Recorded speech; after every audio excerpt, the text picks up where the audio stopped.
रामपुर नामक एक छोटे से गांव में भीखू नाम का एक आदमी रहता था। भीखू के पास कोई काम नहीं था। वो बहुत गरीब था। इतने पैसे भी नहीं कमा पाता था कि 2 वक्त का भोजन कर सके।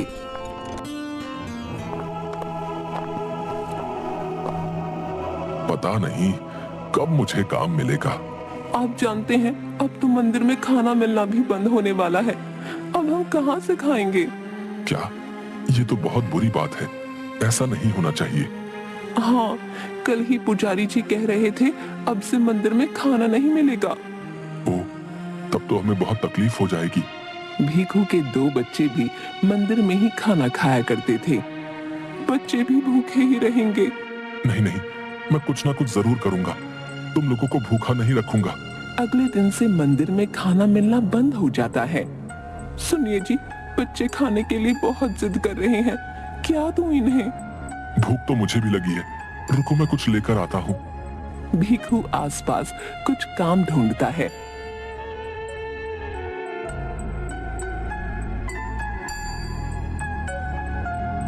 काम ना मिलने पर वो बहुत दुखी हो जाता है। खाने का इंतजाम कहाँ से करूं? काम तो मिल नहीं रहा और मुफ्त में कोई खाना देगा नहीं। भीखू के सामने समोसे की एक दुकान थी। वो समोसे की दुकान के पास आता है। भाई, कुछ समोसे मिलेंगे क्या? भूख लगी है। हाँ, क्यों नहीं, पैसे दो और ले जाओ समोसे। नहीं भाई, पैसे तो नहीं है। अभी दे दो, बाद में पैसे जरूर दे दूंगा। नहीं नहीं, बिल्कुल नहीं। चलो निकलो यहाँ से। पैसे नहीं है तो जाओ यहाँ से। भीखू उदास होकर वहां से चला जाता है।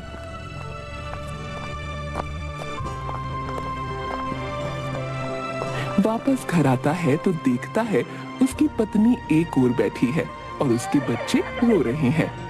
भीखू अपने कदम पीछे ले लेता है। अब तो खाना लेकर आना ही पड़ेगा।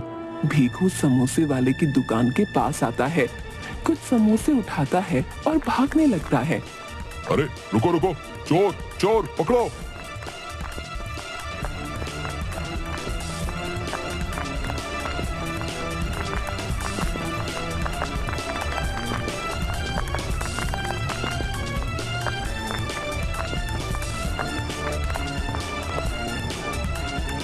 भीखू भागता हुआ घर पहुंचता है। सुंदरी, ये लो समोसे लाया हूँ। वाह, मगर पैसे कहाँ से आए? चलो पहले इसे खाते हैं, फिर बात करते हैं। सुंदरी भीखू और बच्चों को समोसे देती है और खुद भी खाती है। बताइए ना, समोसे कहाँ से आए? क्या करता सुंदरी, पहले उधार पर मांगा दुकान वाले से समोसा तो उसने मना कर दिया। फिर मुझे चोरी करनी पड़ी। क्या चोरी? नहीं नहीं, ये सही नहीं है। तो क्या करूं? जब तक काम नहीं मिलता सबको भूखा छोड़ दूं? बताओ। सुंदरी भीखू की बात सुनकर चुप हो जाती है। तुम चिंता मत करो, मैं ज्यादा दिन तक ऐसा नहीं करूंगा। भूख की वजह से हर बार भीखू को चोरी करनी पड़ती। वो अब तक सभी से बचता आया था। हे भगवान, मुझे आगे भी इसी तरह बचाना। एक दिन भीखू कुछ खाने का सामान चोरी करके भाग रहा था। तभी दुकान वाला उसे पकड़ लेता है। अब तू नहीं बचेगा, अभी तुझे सरपंच जी के पास लेकर चलता हूँ। दुकानदार भीखू को सरपंच जी के पास लाता है। क्यों भीखू, तुमने ऐसा क्यों किया भाई? सरपंच जी, मुझे माफ कर दीजिए, मगर मेरे पास कोई काम नहीं है, इसलिए पैसे की बहुत कमी है। खाने के लिए भी कुछ नहीं, इसलिए चोरी करना पड़ा। नहीं भीखू, ये तुमने अच्छा नहीं किया।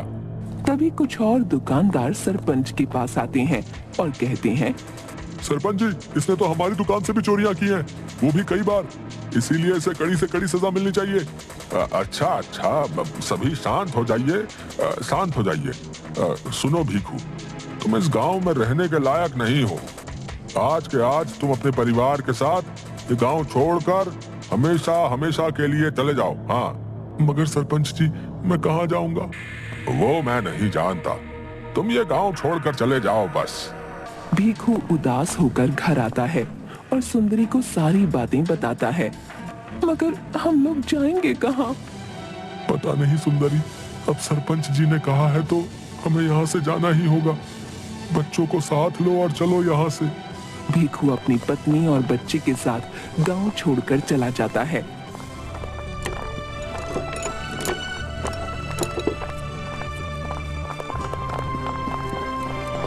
गांव से तो हम निकल गए, मगर रहने के लिए तो कोई जगह नहीं मिल रही। अब हम क्या करें? ये तो मुझे भी समझ नहीं आ रहा। एक काम करते हैं, हम यहीं आसपास घूमते हैं। रात होते ही हम वापस गांव चले जाएंगे और छुपकर जंगल में रहेंगे। अगर गांव वालों ने हमें पकड़ लिया फिर क्या होगा? ऐसा कुछ भी नहीं होगा, हम सभी छिपकर रहेंगे।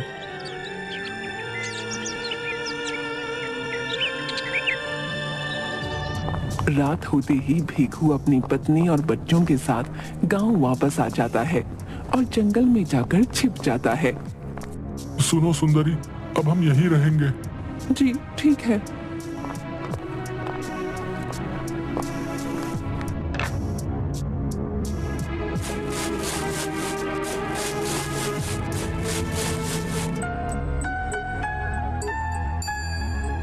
भीखू का परिवार उसी गांव के जंगल में छिप कर रहने लगता है। पेड़ से फल तोड़कर खा लेता था।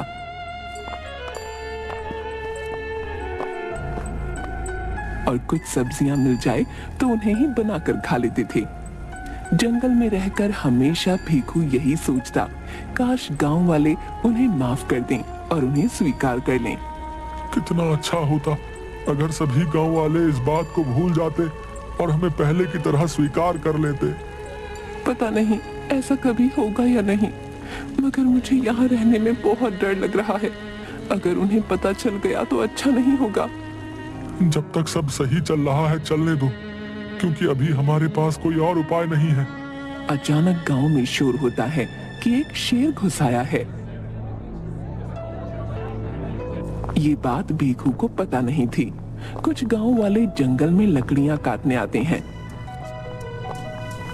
भाई कहीं मत जाना, मैं तुरंत लकड़ी काट कर आ रहा हूँ। पता नहीं कब शेर आ जाए। हाँ भाई यहीं खड़ा हूँ, तू लकड़ी काट कर आ। जब से गांव में शेर के आने की खबर आई है तब से सबकी हालत खराब हो गई है। ये भीखू सुन लेता है। वो आदमी लकड़ी काटकर चले जाते हैं।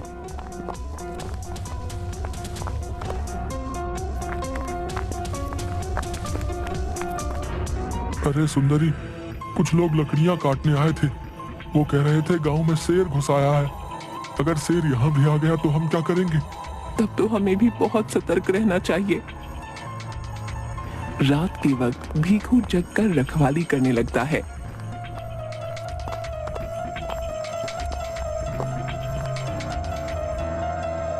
एक रात अचानक भीखू को पैर की आवाज आने लगती है। सुंदरी उठो और बच्चों को भी उठाओ, किसी के पैरों की आवाज आ रही है। सुंदरी उठती है और बच्चों को भी उठाती है। तभी वो देखते हैं शेर उनकी ओर दौड़ते हुए आ रहा है। सुंदरी भागो, जल्दी भागो। सुंदरी बच्चों को साथ लेकर भागने लगती है। शेर उनके पीछे दौड़ने लगता है।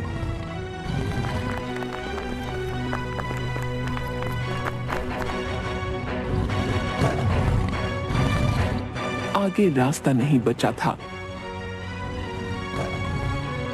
सुंदरी रास्ता खत्म, यहाँ तो सिर्फ एक दरवाजा दिख रहा है। चलिए इसी दरवाजे के अंदर चलते हैं। भीखू दरवाजा खोलता है और सभी दरवाजे के अंदर चले जाते हैं। यहाँ तो बहुत अंधेरा है, कुछ दिख भी नहीं रहा। हम कुछ घंटे यहीं रहते हैं, फिर बाहर जाएंगे।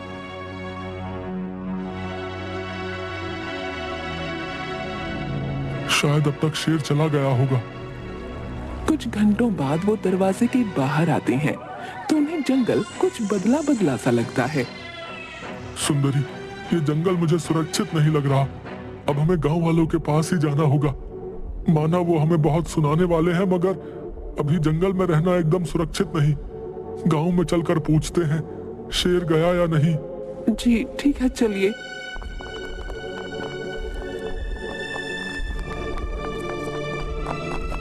भीखू अपने परिवार के साथ वापस गांव में आता है। भीखू डरता हुआ एक आदमी से बोलता है, भाई जी, क्या शेर गांव से चला गया? शेर? तो गांव में शेर कब आया भाई? हैं? वैसे ये बताओ कैसा चल रहा है सब कुछ? तुम्हें कोई काम मिला या नहीं?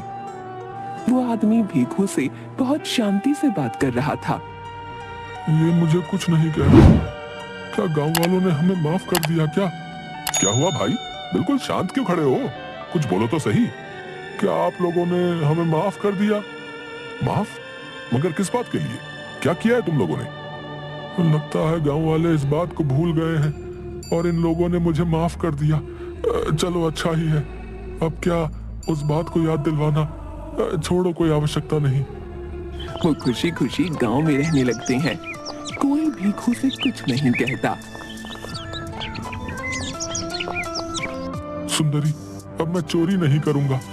सुना है सेठ जी किसी काम करने वाले को ढूंढ रहे हैं, वहीं जाकर काम करते हैं। 2 वक्त का भोजन तो मिल ही जाएगा। वैसे भी सभी उस बात को भूल गए हैं। अगर वापस वैसा किया तो सभी छोड़ेंगे नहीं। भीखू और उसकी पत्नी एक सेठ के घर काम करने लगते हैं और उन्हें वहीं से खाना मिलने लगता है और थोड़े पैसे भी। वो खुशी खुशी जिंदगी व्यतीत करने लगते हैं। सुनिए, सेठ जी ने कहा है जंगल से लकड़ियां काट कर लाना है। ठीक है, चलो।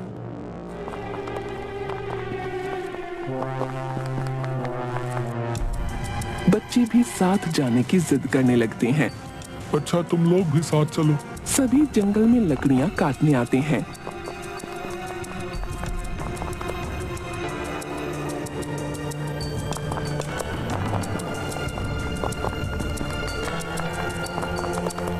तभी अचानक एक जंगली जानवर उनका पीछा करने लगता है।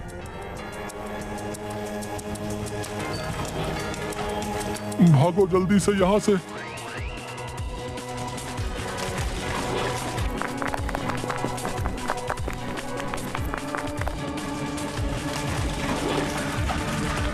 भागते भागते वो वापस उसी दरवाजे के पास आ जाते हैं। चलो सुंदरी, इसके अंदर ही छिप जाते हैं। वो उस दरवाजे के अंदर चले जाते हैं।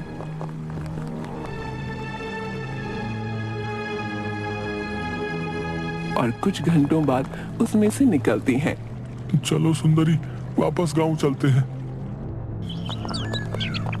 जब वो गांव आते हैं तो उन्हें देख सभी शोर मचाने लगते हैं। तुम लोग वापस गांव में कैसे आ गए हैं? सरपंच ने तुम लोगों को गांव से बाहर कर दिया था ना? मगर आप लोगों ने तो हमें माफ कर दिया था। कब? कब? हमने कब तुम्हें माफ किया था? पंच जी को बता दूंगा। उन्हें वापस गांव से बाहर कर दिया जाता है। ये क्या हो रहा है? अभी तो सब कुछ सही चल रहा था, अचानक इन्हें क्या हो गया भाई? रात के वक्त वापस वो गांव आ जाते हैं और जंगल में जाकर छिप जाते हैं। हमें फिर से यहीं रहना होगा। पता नहीं गांव वालों को क्या हो गया है। कभी वो हमें माफ कर देते हैं, कभी भगा देते हैं। तभी उन्हें किसी ऋषि के मंत्र पढ़ने की आवाज आती है। वो ऋषि के पास आते हैं और वहां आकर वो ऋषि को सारी बातें बताते हैं।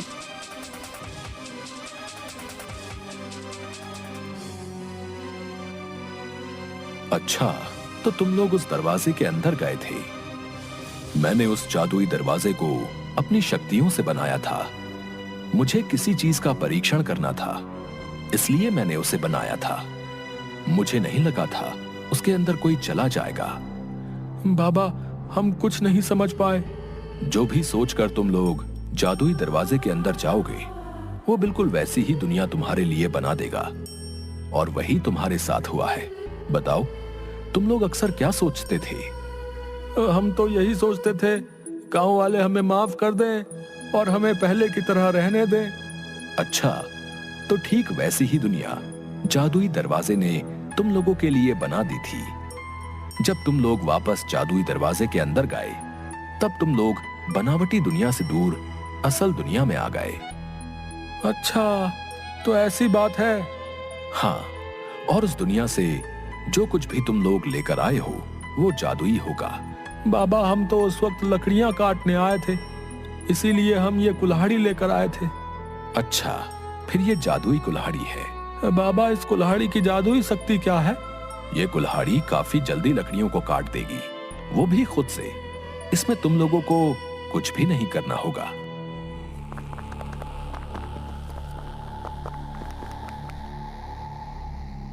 सुंदरी, अब क्या किया जाए? तभी गांव के कुछ लोग भीखू के परिवार को जंगल में देख लेते हैं और उन्हें लेकर गांव आते हैं। सभी भीखू को खरी खोटी सुनाते हैं। ये तुमने अच्छा नहीं किया। जब मैंने तुम्हें गांव से निकाल दिया था तो तुम वापस क्यों आए? इसी बीच भीखू सोचता है कि क्यों ना जादुई कुल्हाड़ी का इस्तेमाल किया जाए। कृपया शांत हो जाइए आप लोग। हमें इस गांव में रहने दीजिए और मुझे माफ कर दीजिए।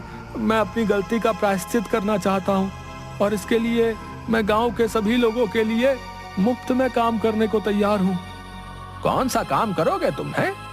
सभी के पास जितनी भी लकड़ियां काटने का काम होगा वो मुझे दे दीजिए। मैं जल्दी से जल्दी आपका काम करके आपके घर पहुंचा दूंगा, वो भी मुफ्त में। ये सुन सभी भीखू की बात मान जाते हैं और लकड़ियां काटने का काम उसे दे देते हैं। जादुई कुल्हाड़ी की मदद से भीखू फटाफट लकड़ियां काटकर गांव वालों के घर पहुंचा देता है। भीखू का काम देख सभी उसे माफ कर देते हैं। इसके बाद से यही भीखू का काम बन जाता है। अब सभी उसे पैसे देकर लकड़ियां कटवाने लगते हैं। भीखू हमेशा के लिए चोरी करना छोड़ देता है।